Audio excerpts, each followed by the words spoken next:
The room was loud. Not chaotic, just that kind of loud that only happens when a family feels comfortable enough to talk over each other. Plates clinking. Glasses tapping. Someone laughing too hard at something that wasn't even that funny. Easter dinner. And for a second, it actually felt normal.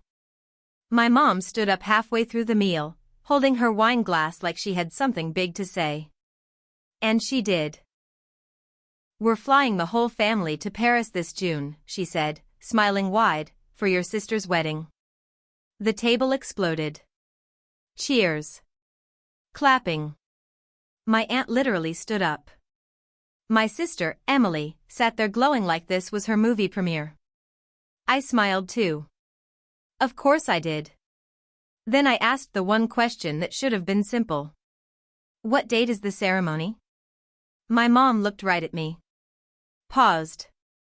Then smiled, just a little differently. "Oh, honey," she said, almost casually. "You're not invited. Someone has to stay home and watch your son." And just like that, the entire table went quiet. Not dramatic quiet. Not shocked gasps. Just that uncomfortable, heavy silence where everyone suddenly becomes very interested in their plate. I smiled. Yeah. I actually smiled. Because in that exact moment, something finally clicked. And it wasn't anger. It was clarity. Backhand index pointing right, and here's the part no one at that table understood yet. Everything they were celebrating that night only existed because of me. Thanks for being here today. Please like the video, subscribe to the channel, and leave a comment telling me where you're watching from. Whether you're close by or far away, I wish you good health and all the best. And the craziest part? They were about to find that out in less than 10 minutes, in the worst possible way. The thing is, if you had asked anyone sitting at that table what just happened, they probably wouldn't have thought it was cruel. They would have said it made sense. Because in our family, my sister had always been that person. The one people talked about. The one my parents built their pride around. Emily was effortless. Smart. Confident. The kind of person who walks into a room and somehow owns it without trying. Teachers loved her.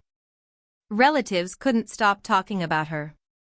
My parents shaped their entire world around her future. When she said she wanted to study fashion design in New York, you would have thought she just won something global. There were dinners, celebrations, toasts. Support wasn't even a question. It was automatic. And me? I was the reliable one. Not in a bad way, just quietly predictable. I was the one people called when something broke. When things got messy. When real life showed up. And I accepted that. Honestly. I leaned into it. Because every family has roles, right? Some people dream. Some people build. I told myself I was fine being the builder. But here's what I didn't realize at the time: builders don't always get remembered. Sometimes they just get used. About 10 years ago, things got rough for my parents. My dad's business took a hit. 2 major clients gone almost overnight. Not my dad. Not even Emily. To them, the Paris wedding was already real. The flights were booked. The hotel was chosen. The venue deposit was paid. It all felt locked in. Guaranteed. But sitting there at that table, being told I wasn't even invited, while they celebrated something I had quietly made possible, I realized something I probably should have seen years earlier. They didn't see me as part of the family that night. They saw me as the resource. And once you see that, you can't unsee it. So I leaned back in my chair, took a breath, and finally said something. I leaned back in my chair. Let the noise of the table settle around me for a second. Then I asked, casually. So, how much is this whole trip costing? It didn't sound loaded. That was the point. My dad chuckled. More than we expected, he admitted. Flights for everyone, the hotel, the venue, it adds up. My mom waved her hand like it was nothing. But we planned ahead, she said. The money's already there. Emily smiled, almost smug. It's going to be the most beautiful wedding anyone in this family has ever had. I nodded slowly. Yeah, I said. That's good. A small pause. Then I added. You might want to double-check where that money actually comes from. That got their attention. Not panic. Just confusion. My dad frowned slightly. What do you mean? I didn't rush it. I reached into my pocket. Pulled out my phone. Set it gently on the table. You know that account you've been using, I said. The one paying for all of this. My mom nodded, already a little impatient. Of course. I looked at her. Then at my dad. Then at Emily. And said it simply. It's not actually yours. Silence. Real silence this time. Emily let out a small laugh. What are you talking about? It's under my name, I said. Legally. My dad shook his head immediately. No, that's not. I tapped my phone once. Just once. Didn't look up. Well, I said quietly. Not anymore. A second passed. Then. A buzz. My mom's phone lit up on the table. Then my dad's. They both looked down at the same time. And you could actually see it happen. That shift. That moment where confidence drains out of someone in real time. My mom picked up her phone first. Her eyes moved across the screen. Then stopped. What is this? She whispered. My dad checked his next. His expression changed just as fast. The smile he had been wearing all night. Gone. The message was simple. Authorized access removed. No one spoke. Not right away. Emily leaned forward slightly. What's going on? My dad looked up at me. Slowly.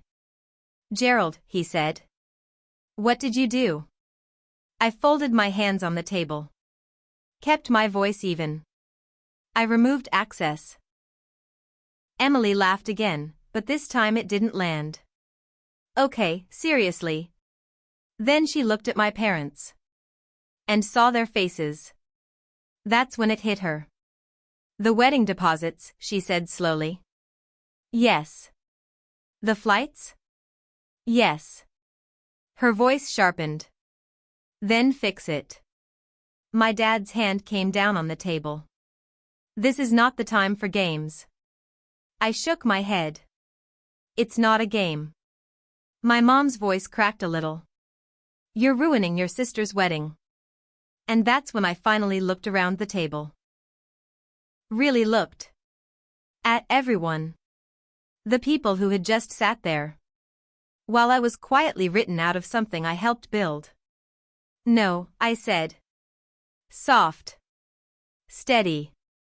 You already decided I wasn't part of the family tonight. That landed. You could feel it. Emily stared at me.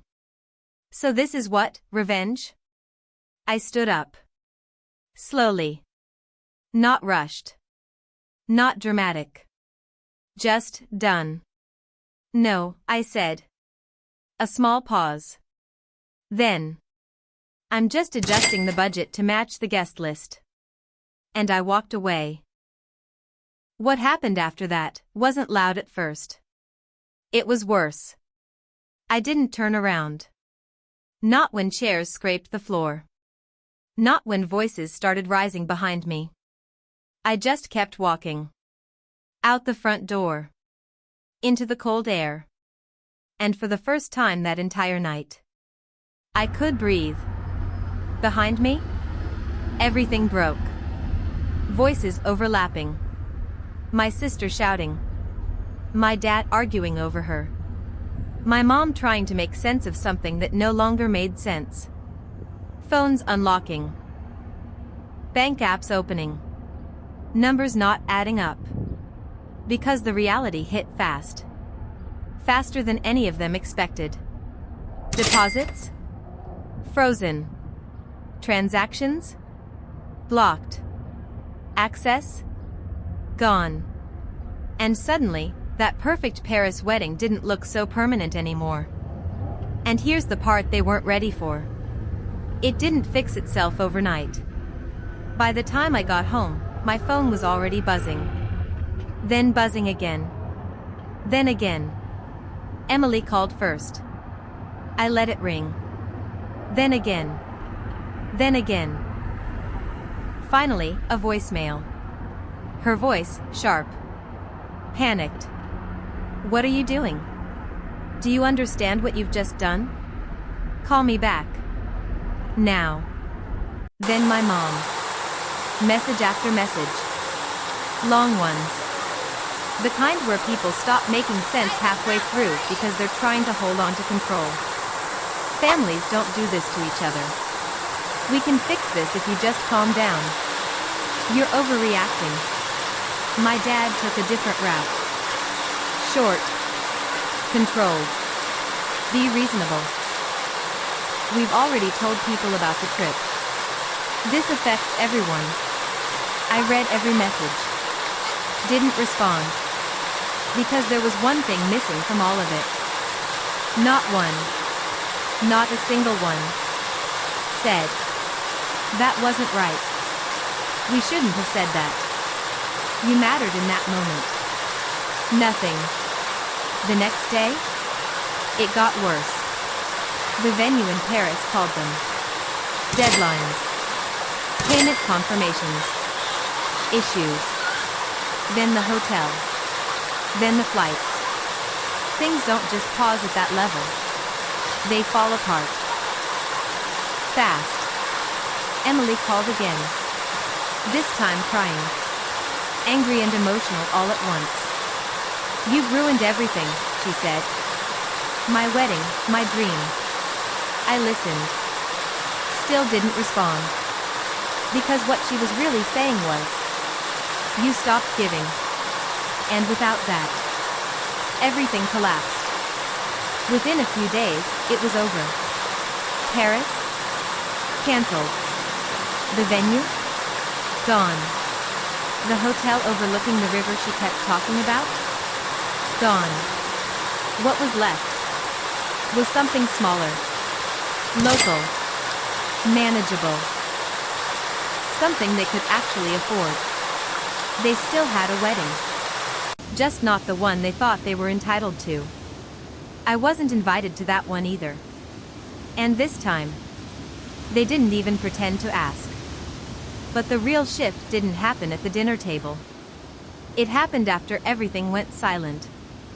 After the calls stopped. Everything got quiet.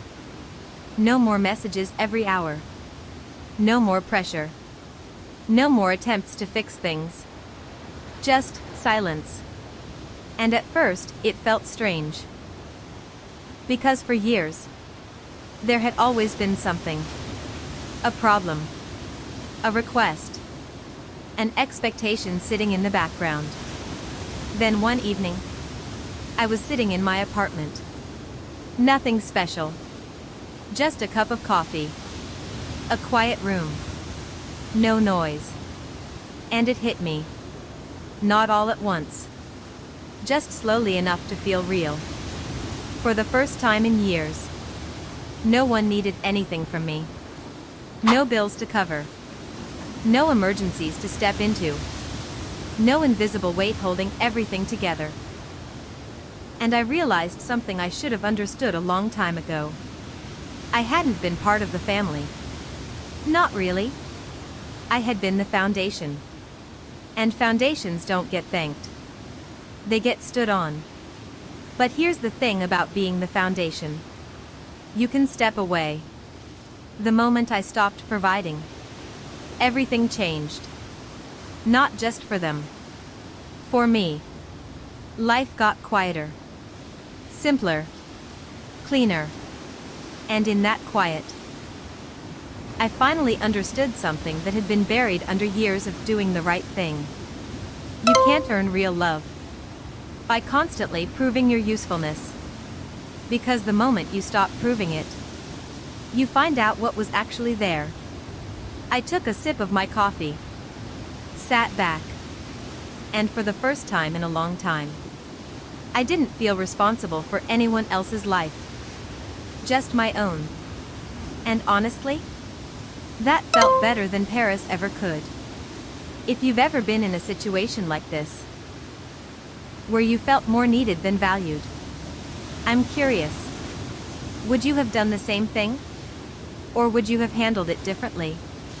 Let me know in the comments. And if you want more stories like this, the ones that really make you think about loyalty, family, and where the line actually is, go ahead and subscribe. There's a lot more to unpack. The next story on your screen takes things even further. If you want to see what happened next, click the video on your screen and keep watching. Trust me, you won't see the ending coming.